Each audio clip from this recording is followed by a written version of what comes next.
स्कंध 7 अध्याय 13 यती धर्माचे निरूपण आणि अवधूत प्रल्हाद संवाद.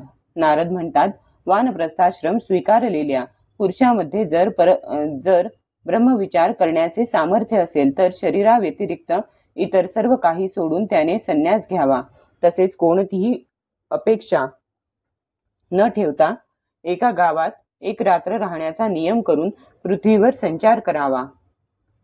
जर वस्त्र नेसावयाचे असेल तर गुप्त अंग झाकण्यासाठी फक्त लंगोटी नेसावी आणि काही आपत्ती नसेल तर दंड आणि आश्रमाचे चिन्ह असणाऱ्या वस्तूंखेरीज त्याग केलेली कोणतीही वस्तू पुन्हा ग्रहण करू नये.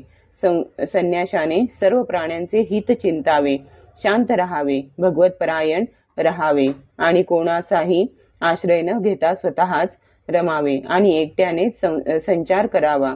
हे संपूर्ण विश्व कार्य आणि कारणापासून वेगळ्या असलेल्या परमात्म्यामध्ये अंतर्भूत आहे असे जाणावे आणि कार्यकारण स्वरूप या जगामध्ये ब्रह्मस्वरूप असलेल्या आपल्या आत्म्याला परिपूर्ण रूपात पाहावे. आत्म्याकडेच लक्ष असणाऱ्या संन्याशाने सुश्रुती आणि जागृती या दोन्हींच्या संधी कालात आपल्या स्वरूपाचा अनुभव घ्यावा आणि बंधन व मोक्ष ही दोन्ही केवळ माया आहेत. सत्य स्वरूपात काही नाही असे समजावे. शरीराच्या अवश्य होणाऱ्या मृत्यूचे किंवा अनिश्चित जीवनाचेही अभिनंदन करू नये. सर्व प्राण्यांची उत्पत्ती आणि नाशाला कारणीभूत असणाऱ्या काळाची फक्त वाट पाहत राहावे. अनात्म वस्तूंचे प्रतिपादन करणाऱ्या शास्त्रांची आवड नसावी. आपल्या जीवननिर्वाहासाठी काही काम करू नये. केवळ वादविवाद करण्यासाठी काही तर्क करू नये किंवा कोणाचीही बाजू घेऊ नये. शिष्य समुदाय जोडू नये. पुष्कळ ग्रंथाचा अभ्यास करू नये. व्याख्यान देऊ नये आणि कोणतीही कामे सुरू करू नयेत. शांत समदर्शी महात्म्या संन्याशाला धर्म म्हणून कोणत्याही आश्रमाचे बंधन नाही. आपल्या आश्रमाची चिन्हे त्याने धारण करावीत किंवा करू नयेत. त्याच्याजवळ आश्रमाचे काही चिन्ह नसो, परंतु त्याने आत्मानुसंधानात मग्न असावे. त्याने अत्यंत विचारशील असावे, परंतु लोकांत वेडा किंवा बालक असल्याप्रमाणे स्वतःला दाखवावे. स्वतः प्रतिभाशाली असूनही माणसांना असे वाटले पाहिजे की हा मुका आहे. याविषयी हा एक प्राचीन इतिहास सांगतात. अजगराप्रमाणे राहणारा मुनी आणि प्रल्हाद यांच्यामधील तो संवाद आहे. भगवंतांचा प्रिय भक्त प्रल्हाद एकदा काही मंत्र्यांसह लोकांचे मत जाणण्याच्या इच्छेने लोकांमध्ये फिरत होता. त्याने पाहिले की सह्य पर्वताच्या शिखरावर कावेरी नदीच्या तटाकी जमिनीवरच एक मुनी पडून राहिले आहेत.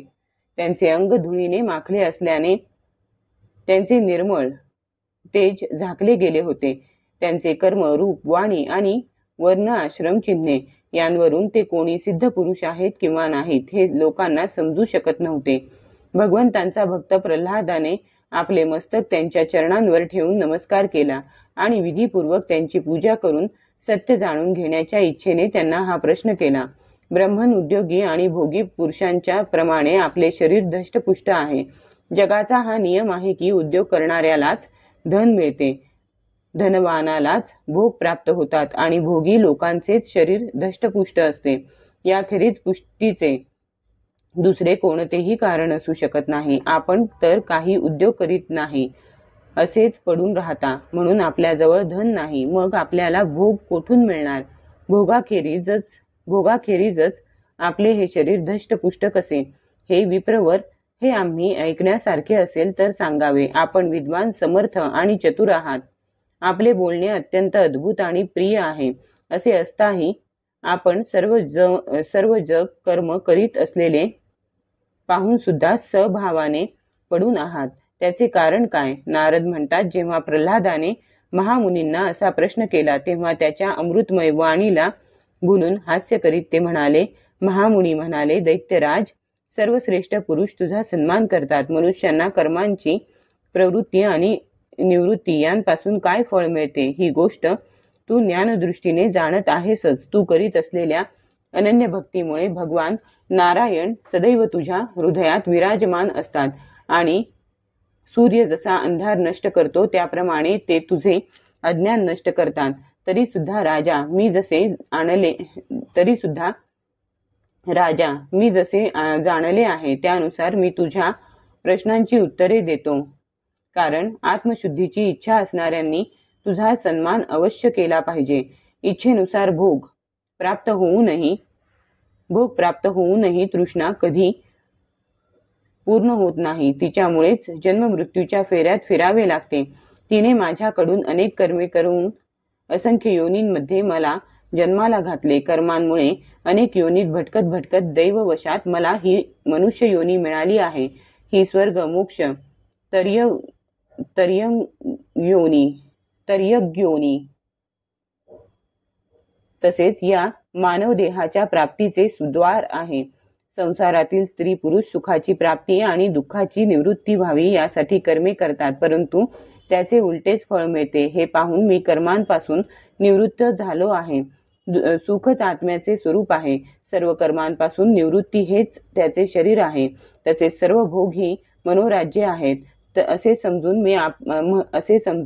मी आपले प्रारब्ध भोगीत पडून राहतो. मनुष्य आपले खरे सुख जे आपले स्वरूप त्याला विसरून या खोट्या द्वैताला खरे मानून अत्यंत भयंकर आणि विचित्र अशा जन्ममृत्यूच्या चक्रात भटकत राहतो. अज्ञानी मनुष्य ज्याप्रमाणे पाण्यापासून उत्पन्न झालेल्या गवताने आणि शेवाळाने ते झाकले असता त्याला पाणी न समजता पाण्यासाठी मृगजळाकडे धाव घेतो, त्याप्रमाणे आपल्या आत्म्याखेरीज वेगळ्या वस्तू सुख आहे असे समजणारा मनुष्य आत्म्याला सोडून विषयांकडे धावत सुटतो. प्रारब्धाच्या अधीन असलेल्या शरीराधिकांनी तो आपल्यासाठी सुख मिळवू पाहतो आणि दुःख नाहीसे करू इच्छितो. तो आपल्या प्रयत्नांत सफळ न होता त्याने वारंवार केलेली सर्व कामे वाया जातात. नेहमी शारीरिक वगैरे दुःखांनी बेजार झालेल्या मनुष्याने अतिशय कष्टाने काही धन आणि भोग प्राप्त करून घेतले तरी त्याला मरण हे येणारच असल्याने त्यांचा काय उपयोग. लोभी आणि इंद्रियांच्या अधीन असणारे धनिक यांना होणारे दुःख तर मी पाहतच आहे. भीतीने त्यांना झोप येत नाही आणि सर्वांवर त्यांचा संशय असतो. जे आपले जीवन आणि धन यांचे लोभी आहेत ते राजा, चोर, शत्रू, स्वजन, पशुपक्षी, याचक, काळ इतकेच काय स्वतःला सुद्धा भीत असतात. म्हणून ज्याच्यामुळे शोक, मोह, क्रोध, राग, भय, परिश्रम इत्यादी विकार उत्पन्न होतात त्या धन आणि जीवनाच्या इच्छांचा शहाण्याने त्याग करावा. अजगर आणि मधमाशी हे या जगात माझे सर्वात मोठे गुरु आहेत. त्यांच्या शिकवणुकीवरून आम्हाला वैराग्य आणि संतोष यांची प्राप्ती झाली आहे. मधमाशी ज्याप्रमाणे मध गोळा करते तसेच लोक मोठ्या कष्टाने धन संचय करतात, परंतु दुसऱ्याच कोणीतरी त्या धनाच्या मालकाला मारून ते धन हिसकावून घेतो. यावरून सर्व विषय भोगांपासून अलिप्त राहिले पाहिजे हे मी शिकलो. मी अजगराप्रमाणे निश्चेष्ट पडून राहतो आणि दैवाने जे काही मिळाले त्यामध्ये संतुष्ट असतो आणि काही मिळाले नाही तरी धैर्य धारण करून असाच पडून राहतो.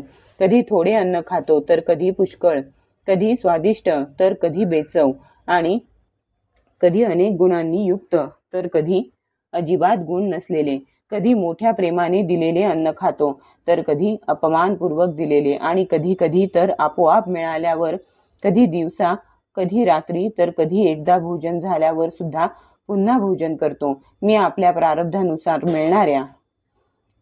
प्रारब्धानुसार मिळणाऱ्या भोगांवरच संतुष्ट असतो. म्हणून मला रेशमी, सुती, हरणाचे कातडे किंवा फाटके वस्त्र, झाडाची साल किंवा आणखी काहीही जे वस्त्र मिळेल ते मी अंगावर घालतो. मी कधी जमिनीवर, गवतावर, पानांवर, दगडावर किंवा राखेच्या ढिगावरही पडून राहतो तर कधी दुसऱ्यांच्या इच्छेनुसार महालांतील पलंगावर, गादीवरही झोपतो. दैत्यराज कधी स्नान करून शरीराला चंदन लावून सुंदर वस्त्रे, फुलांचे हार आणि अलंकार घालून रथ, हत्ती आणि घोड्यांवर बसून हिंडतो तर कधी पिशाच्यासारखा अगदी नग्नपणे हिंडतो.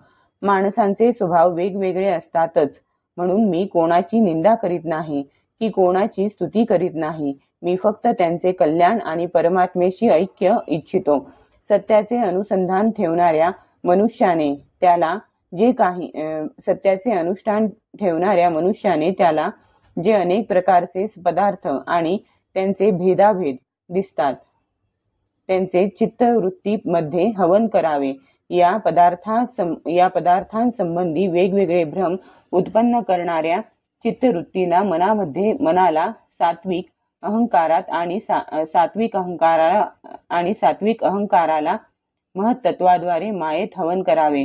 अशा प्रकारे हे सर्व भेदाभेद आणि त्यांचे कारण माया हेच आहे असा बुद्धीचा निश्चय करून नंतर त्या मायेला आत्मानुभूतीमध्ये हवन करावे. अशा प्रकारे आत्मसाक्षात्काराद्वारे आत्मस्वरूपात स्थित होऊन निष्क्रिय आणि विरक्त व्हावे. माझी ही आत्मकथा अत्यंत गुप्त आणि व्यवहार व शास्त्रे यांच्या पलीकडची वस्तू आहे. तू भगवंतांचा परम भक्त आहेस म्हणून मी तुला हे रहस्य सांगितले. नारद म्हणतात मुनींकडून परमहंसाच्या या धर्मांचे श्रवण करून मुनींकडून परमहंसाच्या या धर्माचे श्रवण करून प्रल्हादाने त्यांची पूजा केली आणि त्यांचा निरोप घेऊन मोठ्या प्रसन्नतेने त्याने आपल्या राजधानीकडे प्रयाण केले.